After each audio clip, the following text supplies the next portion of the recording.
Story with Binaca. सुनिए कहानी Binaca की जुबानी।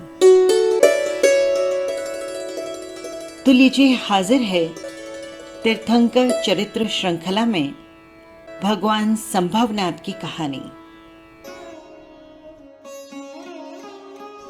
दूसरे तीर्थंकर भगवान अजितनाथ के निर्वाण के बहुत समय बाद की घटना है।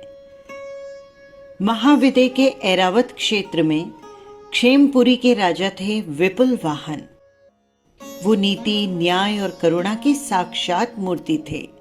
प्रजा को दुखी देखकर उनका हृदय बर्फ की तरह पिघल जाता। एक समय की बात है, राज्य में भयंकर दुष्काल पड़ा। बूंद बूंद के लिए जनता तरस रही थी। अपनी प्रजा, स्वधर्मी भाइयों और साधु संतों को भूख प्यास से बेहाल देखकर राजा का मन पीड़ा से तड़प उठता था। उन्होंने राज्य के धान्य भंडार प्रजा के लिए खुलवा दिए और अपने रसोइयों को आदेश दिया, मेरी रसोई में कोई भी भूखा प्यासा व्यक्ति, स्वधर्मी भाई या साधु महात्मा आए तो पहले उन्हें आहार दान दिया जाए।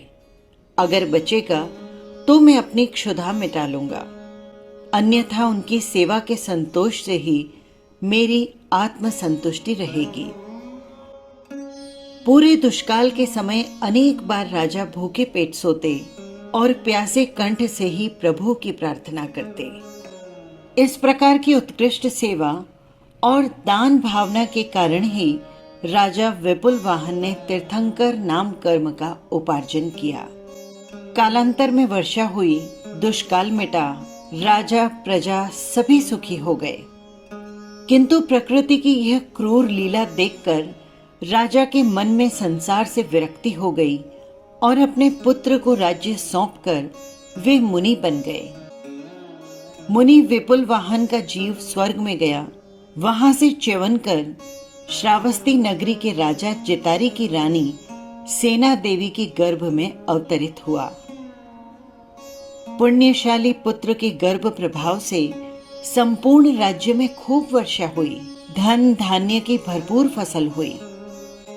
एक बार राजा रानी महल की छत पर खड़े होकर दूर दूर के हरे भरे खेतों को देखने लगे। राजा ने कहा, महारानी, इस बार उपजाऊ खेतों में तो क्या, बंजर भूमि में भी देखो कितनी अच्छी फसल हुई है।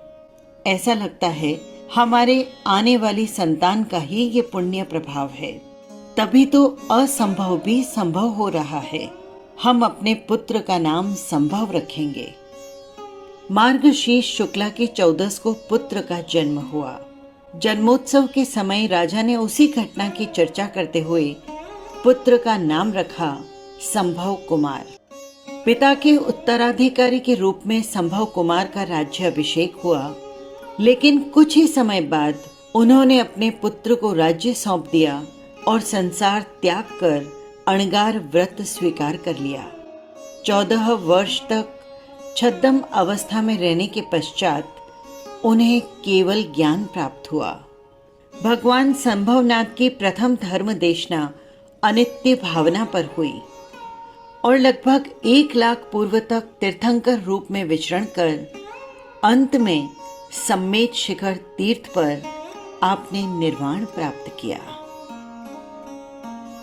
ये थी कहानी तीसरे तीर्थंकर की। फिर मिलेंगे अगले तीर्थंकर की कहानी के साथ। जय जिनेंद्र।